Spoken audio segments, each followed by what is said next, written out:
شمشیر بے نیام حضرت خالد بن ولید part number 62 اپنا اسلامک اسٹوڈیو۔ ناظرین، خالد گہری سوچ میں کھو گئے۔ مجاع نے انہیں کوئی نئی بات نہیں بتائی تھی، یہ تو خالد دیکھ ہی چکے تھے کہ ان کے پاس جو سپاہ رہ گئی ہے وہ لڑنے کے قابل نہیں رہی۔ اس سپاہ کو آرام کی ضرورت تھی، لیکن وہ رات بھر دشمن کے چھپے ہوئے آدمیوں کو تلاش اور گرفتار کرتی رہی تھی۔ اب تو ان مجاہدین کے سر ڈول رہے تھے۔ ابن مرارہ، خالد نے گہری سوچ سے نکل کر کہا، تجھے شاید معلوم نہ ہو، اپنے ان سرداروں سے پوچھ لینا جو اس جنگ میں شریک تھے کہ ہمارے پاس بنو حنفیہ کا کتنا مال اور ساز و سامان ہے اور کتنے باغ اور کتنے قیدی ہمارے قبضے میں ہیں۔ واپس جا اور اپنے سرداروں سے کہہ کہ مسلمان آدھا مال غنیمت، آدھے باغ اور آدھے قیدی واپس کر دیں گے۔ انہیں سمجھا کہ یمامہ اور اس کی آبادی کو تباہی میں نہ ڈالیں۔ ناظرین، ابن مرارہ چلا گیا۔ اس دوران مزید قیدی لائے گئے۔ مجاع شام سے کچھ پہلے واپس آیا اور اس نے بتایا کہ بنو حنفیہ کا کوئی سردار اس شرط کو ماننے کے لیے تیار نہیں۔ ناظرین، مجاع نے یہ بھی کہا کہ بنو حنفیہ اپنی شکست اور اپنے ہزاروں مقتولین کے خون کا انتقام لیں گے۔ میری بات کان کھول کر سن ابن مرارہ، خالد نے جھنجھلا کر کہا، اگر بنو حنفیہ یہ سمجھتے ہیں کہ ہم قلیل تعداد میں ہونے کی وجہ سے ڈر جائیں گے تو انہیں جا کر کہہ دے کہ مسلمان کٹ مریں گے، تمہیں انتقام کی مہلت نہیں دیں گے۔ غصے میں نہ آ ولید کے بیٹے، مجاع نے مسکرا کر کہا، ہمارا جو مال غنیمت، باغ اور قیدی تمہارے پاس ہیں ان کا چوتھائی حصہ اپنے پاس رکھ لے، باقی ہمیں دے دے اور آج صلح کر لیں، صلح نامہ تحریر ہوگا۔ ناظرین، خالد ایک بار پھر سوچ میں کھو گئے۔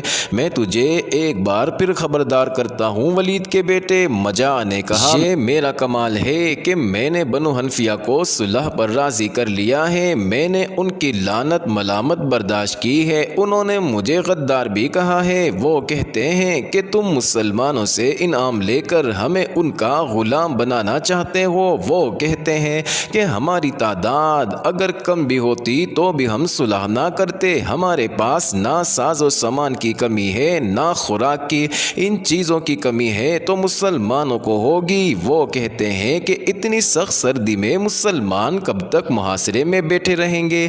راتوں کی سردی کو وہ کھلے آسمان تلے برداشت نہیں کر سکیں گے۔ وہ یہ بھی جانتے ہیں کہ تیری اس چھوٹی سی فوج کے پاس خیمے بھی نہیں رہے۔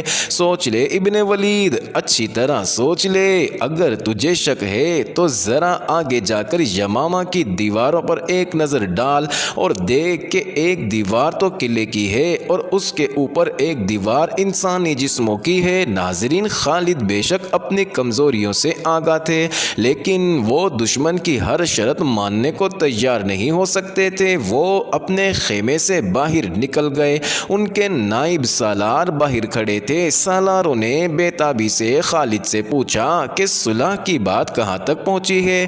میرے ساتھ آؤ، خالد نے ان سے کہا۔ نائب سالار خالد کے ساتھ چل پڑے۔ ناظرین، خالد انہیں بتاتے گئے کہ مجاع صلح نامے کی کیا شرط لایا ہے۔ وہ چلتے گئے اور ایسی جگہ جا رکے جہاں سے یمامہ شہر کی دیوار نظر آتی تھی۔ انہوں نے دیکھا کہ دیوار پر آدمی ہی آدمی تھے۔ مجاع نے ٹھیک کہا تھا کہ شہر کی دیوار کے اوپر انسانی جسموں کی دیوار کھڑی ہے۔ اس سے صاف ظاہر ہوتا تھا کہ شہر میں بہت بڑا لشکر موجود ہے۔ میرا خیال ہے کہ ہم نے محاصرہ کیا تو ہم نقصان اٹھائیں گے۔ خالد نے اپنے نائب سالاروں سے کہا، دیوار پر جو مخلوق کھڑی ہے اس کے تیر ہمیں دیوار کے قریب نہیں جانے دیں گے۔ ہمارے پاس مروانے کے لیے اتنے زیادہ آدمی نہیں۔ میں تو صلح کی رائے دوں گا۔ ایک نائب سالار نے کہا، جس فتنے کو ہم ختم کرنا چاہتے تھے وہ ختم ہو چکا ہے۔ ایک اور نائب سالار نے کہا، اب ہم صلح کر لیں تو ہم پر کون انگلی اٹھا سکتا ہے؟ ناظرین، خالد واپس اپنے خیمے میں آئے اور مجاع کو بتایا کہ وہ صلح کے لیے تیار ہے۔ ناظرین، اسی وقت صلح نامہ تحریر ہوا جس پر خالد نے خلافت کی طرف سے، مجاع بن مرارہ نے بنو حنفیہ کی طرف سے دستخط کیے۔ ناظرین، اس میں ایک شرط یہ تھی کہ مسلمان مسلمان یمامہ کے کسی آدمی کو جنگی مجرم قرار دے کر قتل نہیں کریں گے۔ ناظرین، مجاعہ واپس چلا گیا۔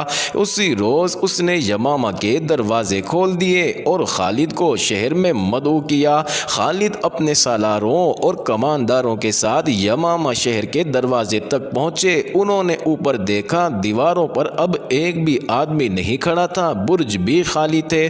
ناظرین، خالد کو توقع تھی کہ قلعے کے اندر انہیں بنو حنفیہ کا وہ لشکر نظر آئے جس کے متعلق مجاعہ نے انہیں بتایا تھا کہ مسلمانوں کو کچل ڈالے گا، مگر وہاں کسی لشکر کا نام و نشان نہ تھا۔ وہاں عورتیں تھیں، بچے اور بوڑھے تھے، جوان آدمی ایک بھی نظر نہیں آتا تھا۔ عورتیں اپنے گھروں کے سامنے کھڑی تھیں، بعض منڈیروں پر بیٹھی تھی، ان میں زیادہ تر عورتیں رو رہی تھی۔ ان کے خاوند، باپ، بھائی یا بیٹے جنگ میں مارے گئے تھے۔ ابن مرارہ خالد نے مجاعہ سے پوچھا، وہ لشکر کہاں ہیں؟ دیکھ نہیں رہے ہو ابن ولید؟ مجاعہ نے دروازوں کے سامنے اور چھتوں پر کھڑی عورتوں کی طرف اشارہ کر کے کہا، یہ ہے وہ لشکر جو شہر کی دیوار پر تیر و کمان اور برچیاں اٹھائے کھڑا تھا۔ یہ عورتیں؟ خالد نے حیران سا ہو کے پوچھا۔ ہاں ولید کے بیٹے، مجاعہ نے کہا، شہر میں کوئی لشکر نہیں، یہاں صرف بوڑھے آدمی ہیں جو لڑنے کے قابل نہیں، عورتیں ہیں اور بچے ہیں، کیا یہ ہمارے حملے کو روک سکتے تھے؟ خالد نے پوچھا، کیا عورتیں مقابلے میں آئی تھیں؟ نہیں ابن ولید، مجاعہ نے کہا، یہ میری ایک چال تھی، شہر سے تمام آدمی لڑنے کے لیے چلے گئے ہیں، شہر میں کوئی جوان آدمی نہیں رہا تھا، میں اپنے قبیلے کو تباہی سے بچانا چاہتا تھا، میں نے تمام عورتوں، بوڑھوں اور کم سن لڑکوں کو زرہ اور سروں پر خودے پہنائی اور ان کے ہاتھوں میں تیر و کمان اور برچیاں دے کر دیوار پر کھڑا کر دیا۔ میں نے خود باہر جا کر دیکھا، پتہ نہیں چلتا تھا کہ یہ عورتیں، بوڑھے آدمی اور کم سن لڑکے ہیں۔ میں نے تجھے موقع دیا کہ دیوار پر ایک نظر ڈال لے تاکہ تو اس جھانسے میں آ جائے کہ یمامہ میں بہت بڑا لشکر موجود ہے اور تو میرے جھانسے میں آ گیا۔ ناظرین، خالد خشمگی ہوئے، وہ مجاعہ کو اس دھوکے کی سزا دے سکتے تھے لیکن اس عہد نامے کی خلاف ورزی انہیں گوارا نہیں تھی جس پر وہ دستخط کر چکے تھے۔ خدا کی قسم، خالد نے مجاعہ سے کہا، تو نے مجھے دھوکہ دیا ہے، میں تجھے دھوکہ دے سکتا ہوں؟ مجاعہ نے کہا، اپنے قبیلے کی عورتوں اور بچوں سے غداری نہیں کر سکتا، میں انہیں تیری تلواروں سے بچانا چاہتا تھا، میں نے انہیں بچا لیا ہے، تو خوش قسمت ہے کہ میں مسلمان ہوں۔ خالد نے کہا، اسلام معاہدہ توڑنے کی اجازت نہیں دیتا، میں صلح نامے پر دستخط کر چکا ہوں، ورنہ میں تمہاری ان تمام عورتوں کو لونڈیا بنا لیتا، مجھے معلوم تھا کہ تو ایسا نہیں کرے گا۔ مجاعہ نے کہا، لیکن ایک بات سن لے ابن مرارہ۔ خالد نے کہا، میں نے معاہدہ صرف یمامہ شہر کے لیے کیا ہے، اس میں ارد گرد کے علاقے شامل نہیں، میں پابند ہوں کہ یمامہ کے اندر کسی جنگی مجرم کو قتل نہ کروں، یمامہ کے باہر میں جسے سمجھوں گا کہ اسے قتل ہونا چاہیے اس کے قتل سے میں گریز نہیں کروں گا۔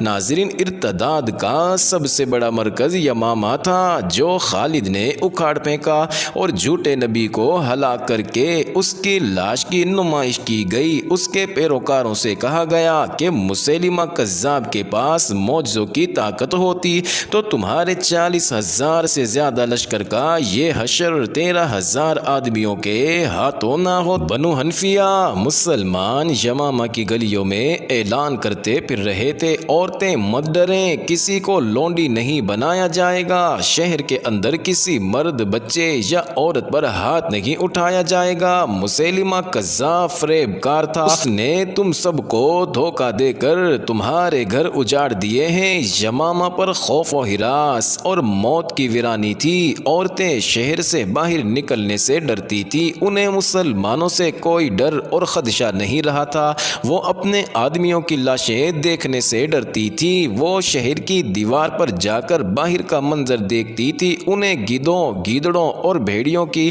خوفناک آوازیں سنائی دیتی تھیں، یہ سب لاشیں کھا رہے تھے۔ یمامہ اور گرد و نواح کے لوگوں نے اتنی قتل و غارت کبھی نہ سنی تھی، یہ تو قہر نہ نازل ہوا تھا، گھر گھر ماتم ہو رہا تھا۔ اس بھیانک صورتحال میں لوگ اس غیبی قوت کے آگے سجدے کرنا چاہتے تھے جس نے ان پر قہر نازل کیا تھا۔ مسلمانوں کی فوج میں قرآن کے حافظ اور قاری بھی تھے۔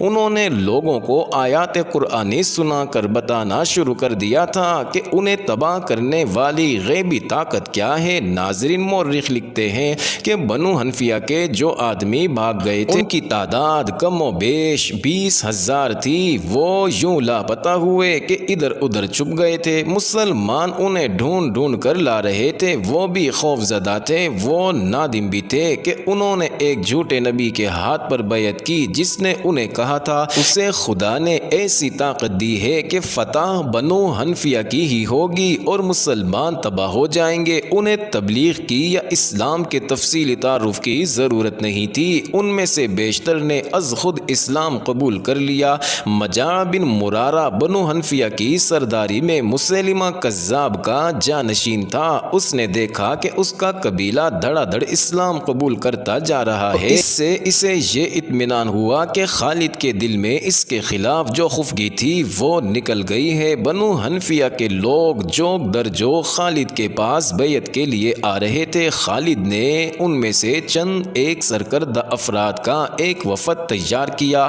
اور انہیں خلیفۃ المسلمین کے ہاتھ پر بیعت کے لیے مدینہ بھیج دیا۔ ناظرین، خالد کو یہ جنگ بہت مہنگی پڑی تھی۔ قدیم تحریروں اور دیگر ذرائع سے پتہ چلتا ہے کہ خالد کو اتنے بڑے لشکر پر فتح حاصل کرنے کی توقع کم ہی تھی۔ انہوں نے یہ اللہ کے بھروسے اور اپنی جنگی قابلیت کے بل بوتے پر لڑی تھی۔ ان کے اعصاب تھک کر چور ہو چکے تھے۔ ناظرین، اس جنگ کی خون ریزی کا اندازہ یہ ہے کہ بنو حنفیہ کے 21,000 آدمی مارے گئے تھے۔ زخمیوں کی تعداد الگ ہے۔ اس کے مقابلے میں شہید ہونے والے مجاہدین کی تعداد 1,200 تھی۔ ان میں 300 شہید قرآن کے حافظ تھے۔ اپنا اسلامک اسٹوڈیو کے معزز ناظرین، یہاں یہ امر قابل ذکر ہے کہ جب خلیفہ حضرت ابو بکر کو اطلاع ملی کہ شہیدوں میں 300 حافظ قرآن تھے تو انہوں نے یہ سوچ کر کہ جنگوں میں قرآن کے تمام حافظ شہید ہو سکتے ہیں حکم دیا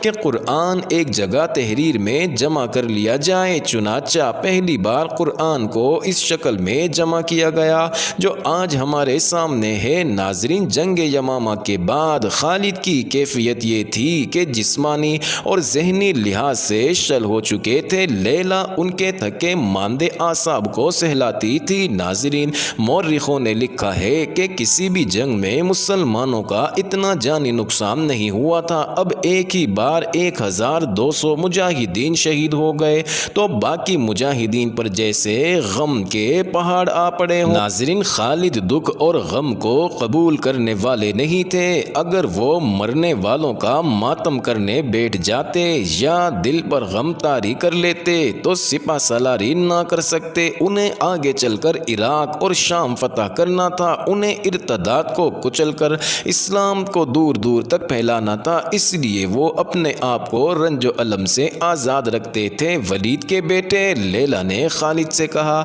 میں تمہیں اس عظیم فتح پر ایک تحفہ دینا چاہتی ہوں۔ معزز ناظرین، یہ انٹرسٹنگ ویڈیو جاری ہے۔ اگلی ویڈیو قسط نمبر 63 میں دیکھنا مت بھولیے گا۔